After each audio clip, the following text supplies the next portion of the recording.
Cold War conflict with the Soviet Union. Specifically, we're going to be looking at in Europe during these late 40s, basically, and a little bit of the early 50s.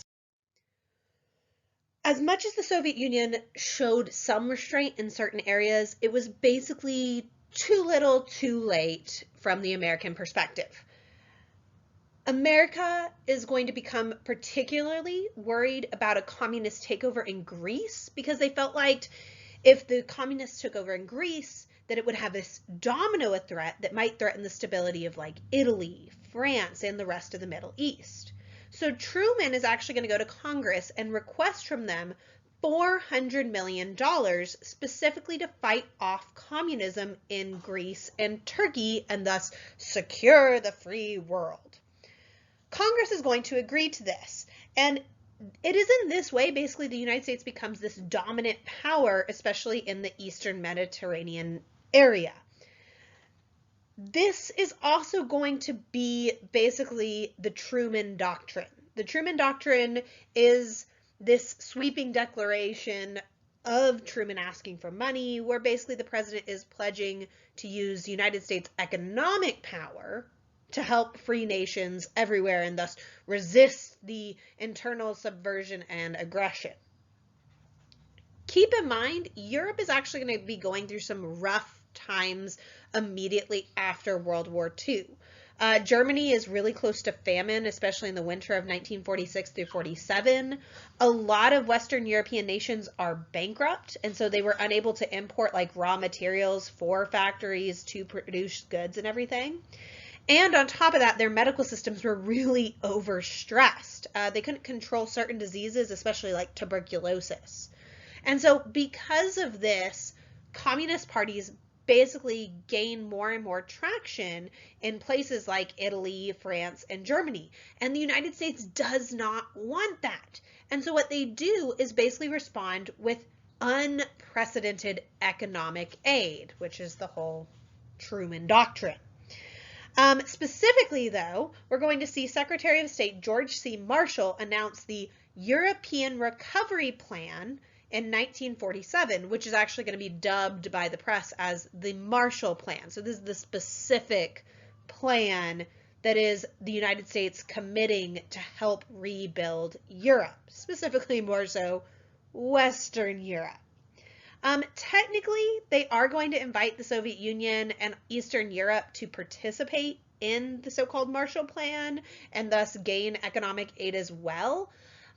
But basically, if the United States had gotten involved economically in these satellite economies of Eastern Europe of the Soviet Unions, that would have definitely undermined the Soviet Union's influence in these areas. And so the Soviet Union is going to refuse participation in this program because they feared the United States undermining their influence, which, to be fair, is kind of what the United States was trying to do on some level.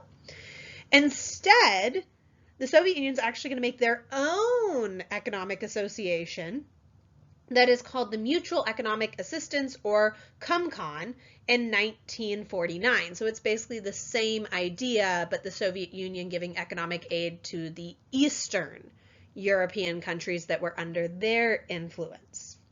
The difference is the Soviet Union does not, in the long term, have the economic surpluses to continue to carry this out. Still, jumping back to America, the Marshall Plan is a huge success. It really did help European economic needs, and it quiets a lot of class conflict in Western Europe. The thing is, too, it helps the United States because, on one hand, it expands the United States' influence through these kind of cooperative efforts. And the other thing is economic recovery in Europe is good for America because it basically promises new markets for United States products to be sold to. So we're going to see like businesses and labor in America both support the Marshall Plan. The other part of this, though, is that in giving this economic aid to Western Europe, the United States is basically going to micromanage European politics. So for instance, they're going to basically force Italy to kick out the Italian Communist Party out of their governing coalition if they wanted to continue to receive economic aid from the United States. So it's very much this economic aid would disappear if a Western European nation voted for communists. Quick note, we're also going to see we're going to see a similar policy basically in Japan as well. Very much America basically has control over Japan at this time, wants to push for more democratization and demilitarization there. They were concerned about an economic collapse there and political chaos, just like they were concerned of that in Europe. And so a lot of the occupational policy in Japan is going to be aimed at trying to make Japan an economic magnet for other nations, especially in East Asia. And so they're going to do things like preserve Japan's corporate giants and encourage United States investment. All of this, the Marshall Plan and United States involvement in Japan, a lot of this is aimed at containing the Soviet Union's so-called expansive tendencies when it comes to communism.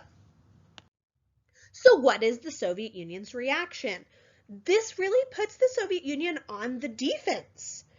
They are going to respond by orchestrating a strenuous opposition to the Marshall Plan in their French and Italian communist groups and things like that. And the thing is, the Soviet Union is going to do much of what the United States was doing in the Western Europe, but the Soviet Union is going to do it in Eastern Europe, or basically east of the so-called Iron Curtain. So it'd be things like Hungarian communists would expel all other political parties from their coalition government, so it becomes firmly a communist government. Bulgarian communists went even further and they shot opposition leaders. Romania, Bulgaria, and Hungary are also going to all sign defense pacts with the Soviet Union. And then in 1948, the Soviet Union is going to target Czechoslovakia, who technically had a neutral coalition government up to this point. Basically, Russian forces are going to assemble on the border, and local communists take advantage of political bumbling by other members of their governing coalition, basically at this point in Czechoslovakia. And basically, the communists in Czechoslovakia would take control through, a technically legal process, but they're going to push aside their democratic leader and basically turn that nation into a dictatorship and a Soviet satellite within 1 week. So we're seeing very similar trends just towards communism in Eastern Europe. However, all of this is really going to come to a climax over Berlin. So if you look on this map, the right map is actually all of Germany, and it's showing the occupational zones of Germany, red being the Soviet Union, dark blue being the United States, France being green, and the United Kingdom being that lighter blue color.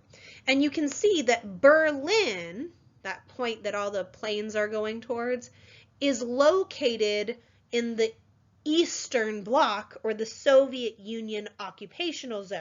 Well, the thing is, Berlin, which is actually the map that's on the left here, is also divided into 4 sections, one being under the Soviet Union, one the United States, one Great Britain, and one France. What happens is the Soviet Union on June 4th of 1948 is going to blockade all surface traffic in their eastern part of Germany into Berlin. So this basically cuts off the United States, Great Britain, and French sectors of Berlin from getting them aid. Now the reason that the Soviet Union did this was they wanted to block Western plans that would have merged all of Germany back together. Basically, the Soviet Union, if anything, wanted Eastern Germany maybe to become its own independent republic, so to speak. The Western nations are basically going to respond to this Berlin blockade through airlifting supplies into the city. Now, Stalin could have chosen to intercept these supplies, but that actually could have brought the entire world to blows and could have brought, honestly, us to World War III. Stalin chose not to intercept, hoping that eventually that the Western nations would simply give up over time. The thing is, the Berlin airlift is going to go on for 11 months. At that point, the Soviet Union would abandon their blockade, and so the Berlin airlift is actually going to be a triumph for the United States.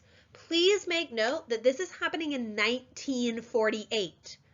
This is not the Berlin Wall. That's going to be something much later. It's a separate issue. So this is much earlier. Please make note of that.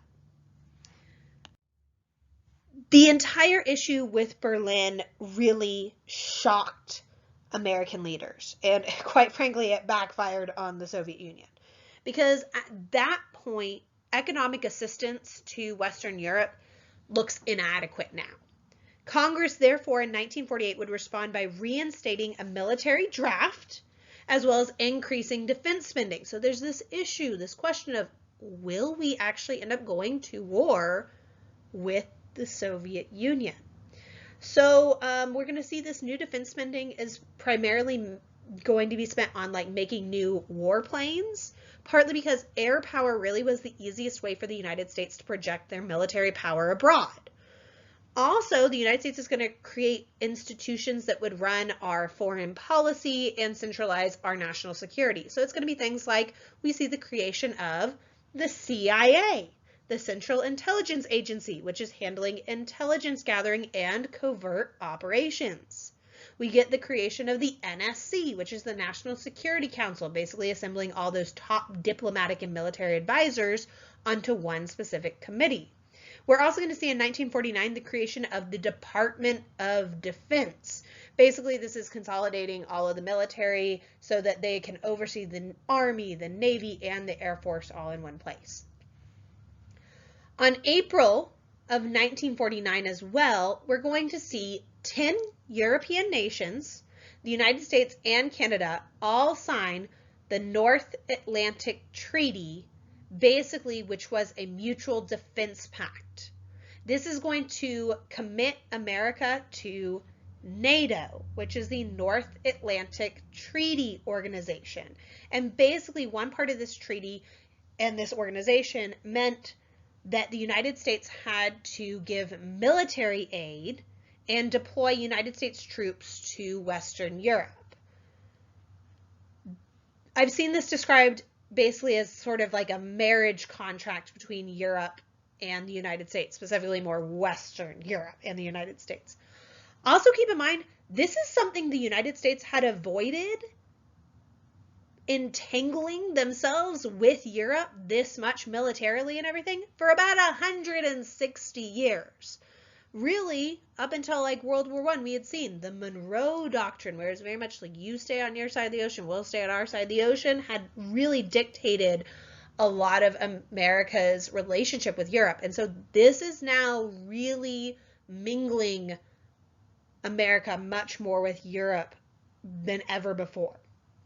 Now, as a reaction to NATO, we're going to see the Soviet Union counterpart made in 1955. So keep in mind, NATO was made initially in 1949, and so the Soviet Union is reacting to that with 1955, the Warsaw Pact, which is for mutual defense amongst the Soviet Union and their European satellites, looking at that Eastern European countries.